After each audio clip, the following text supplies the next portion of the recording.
अध्याय 1 कुरुक्षेत्र के युद्ध स्थल में सैन्य निरीक्षण। धृतराष्ट्र ने कहा, हे संजय, धर्मभूमि कुरुक्षेत्र में युद्ध की इच्छा से एकत्र हुए मेरे तथा पांडु के पुत्रों ने क्या किया? संजय ने कहा, हे राजन, पांडु पुत्रों द्वारा सेना की व्यूह रचना देखकर राजा दुर्योधन अपने गुरु के पास गया और उसने ये शब्द कहे, हे आचार्य, पांडु पुत्रों की विशाल सेना को देखें, जिसे आपके बुद्धिमान शिष्य द्रुपद के पुत्र ने इतने कौशल से व्यवस्थित किया है। इस सेना में भीम तथा अर्जुन के समान युद्ध करने वाले अनेक वीर धनुर्धर हैं, यथा महारथी युयुधान, विराट तथा द्रुपद।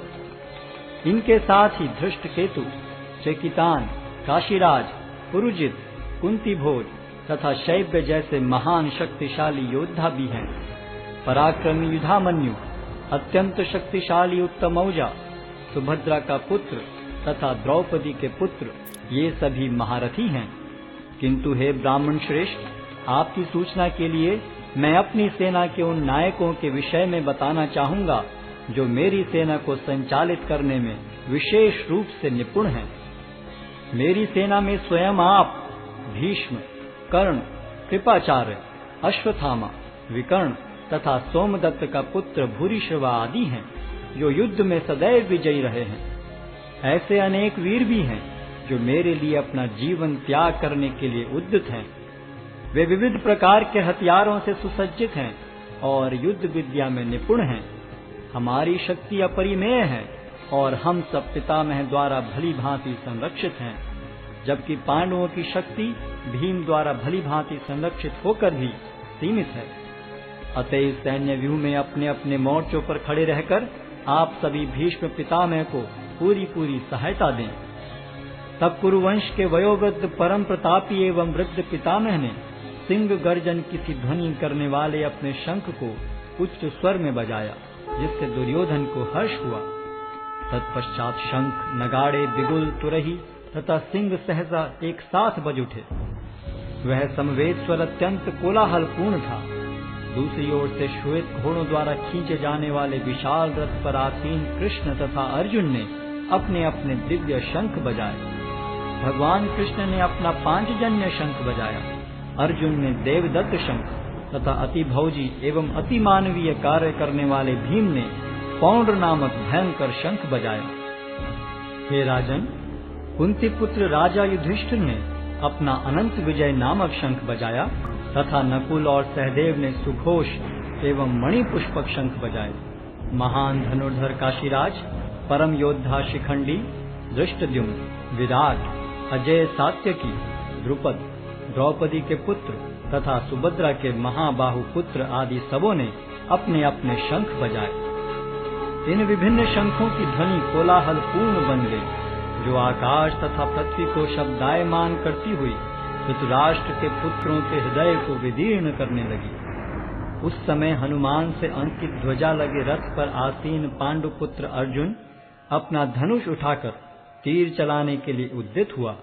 हे राजन, धृतराष्ट्र के पुत्रों को व्यूह में खड़ा देखकर अर्जुन ने श्री कृष्ण से ये वचन कहे। अर्जुन ने कहा, हे अच्युत, कृपा करके मेरा रथ दोनों सेनाओं के बीच ले चलें, जिससे मैं यहाँ उपस्थित युद्ध की अभिलाषा रखने वालों को और शस्त्रों की इस महान परीक्षा में जिनसे मुझे संघर्ष करना है उन्हें देख सकूं। मुझे उन लोगों को देखने दीजिए जो यहाँ पर धृतराष्ट्र के दुर्बुद्धि पुत्र दुर्योधन को प्रसन्न करने की इच्छा से लड़ने के लिए आए हुए हैं। संजय ने कहा, हे भरतवंशी, अर्जुन द्वारा इस प्रकार संबोधित किए जाने पर भगवान कृष्ण ने दोनों दलों के बीच में उस उत्तम रथ को लाकर खड़ा कर दिया।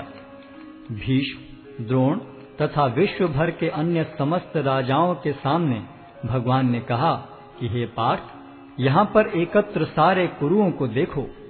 अर्जुन ने वहाँ पर दोनों पक्षों की सेनाओं के मध्य में अपने चाचा ताऊओं, पितामहों, गुरुओं, मामाओं, भाइयों, पुत्रों, पौत्रों, मित्रों, ससुरों और शुभ चिंतकों को भी देखा। जब कुंती पुत्र अर्जुन ने मित्रों तथा संबंधियों की इन विभिन्न श्रेणियों को देखा तो वह करुणा से अभिभूत हो गया और इस प्रकार बोला। अर्जुन ने कहा, हे कृष्ण, इस प्रकार युद्ध की इच्छा रखने वाले अपने मित्रों तथा संबंधियों को अपने समक्ष उपस्थित देखकर मेरे शरीर के अंग कांप रहे हैं और मेरा मुख सूखा जा रहा है। मेरा सारा शरीर कांप रहा है, मेरे रोंगटे खड़े हो रहे हैं, मेरा गांडीव धनुष मेरे हाथ से सरक रहा है और मेरी त्वचा जल रही है। मैं यहाँ अब और अधिक खड़ा रहने में असमर्थ हूँ। मैं अपने को भूल रहा हूँ और मेरा सिर चकरा रहा है। हे कृष्ण, मुझे तो केवल अमंगल के कारण दिख रहे हैं। हे कृष्ण, इस युद्ध में अपने ही स्वजनों का वध करने से न तो मुझे कोई अच्छाई दिखती है और न मैं उससे किसी प्रकार की विजय, राज्य या सुख की इच्छा रखता हूँ। हे गोविंद, हमें राज्य, सुख अथवा इस जीवन से क्या लाभ, क्योंकि जिन सारे लोगों के लिए हम उन्हें चाहते हैं वे ही इस युद्ध भूमि में खड़े हैं। हे मधुसूदन, जब गुरुजन, पितृगण, पुत्रगण, पितामह, मामा, ससुर, पौत्रगण, साले तथा अन्य सारे संबंधी अपना अपना धन एवं प्राण देने के लिए तत्पर हैं और मेरे समक्ष खड़े हैं, तो फिर मैं इन सब को क्यों मारना चाहूंगा, भले ही वे मुझे क्यों न मार डालें। हे जीवों के पालक, मैं इन सबों से लड़ने को तैयार नहीं, भले ही बदले में मुझे तीनों लोग क्यों न मिलते हों। इस पृथ्वी की तो बात ही छोड़ दें। भला धृतराष्ट्र के पुत्रों को मारकर हमें कौन सी प्रसन्नता मिलेगी। यदि हम ऐसे आतताइयों का वध करते हैं तो हम पर पाप चढ़ेगा। अतः यह उचित नहीं होगा कि हम धृतराष्ट्र के पुत्रों तथा उनके मित्रों का वध करें। हे लक्ष्मीपति कृष्ण, इससे हमें क्या लाभ होगा और अपने ही कुटुंबियों को मारकर हम किस प्रकार सुखी हो सकते हैं। हे जनार्दन, यद्यपि लोक से अभिभूत चित्त वाले ये लोग अपने परिवार को मारने या अपने मित्रों से द्रोह करने में कोई दोष नहीं देखते, किंतु हम लोग जो परिवार के विनष्ट करने में अपराध देख सकते हैं, ऐसे पाप कर्मों में क्यों प्रवृत्त हों। कुल का नाश होने पर सनातन कुल परंपरा नष्ट हो जाती है और इस तरह शेष कुल भी अधर्म में प्रवृत्त हो जाता है। हे कृष्ण, जब कुल में अधर्म प्रमुख हो जाता है तो कुल की स्त्रियां दूषित हो जाती हैं और स्त्रीत्व के पतन से हे वृष्णिवंशी अवांछित संतानें उत्पन्न होती हैं। अवांछित संतानों की वृद्धि से निश्चय ही परिवार के लिए तथा पारिवारिक परंपरा को विनष्ट करने वालों के लिए नारकीय जीवन उत्पन्न होता है। ऐसे पतित कुलों के पुरखे गिर जाते हैं, क्योंकि उन्हें जल तथा पिंडदान देने की क्रियाएं समाप्त हो जाती हैं। जो लोग कुल परंपरा को विनष्ट करते हैं और इस तरह अवांछित संतानों को जन्म देते हैं, उनके दुष्कर्मों से समस्त प्रकार की सामुदायिक योजनाएं तथा पारिवारिक कल्याण कार्य विनष्ट हो जाते हैं।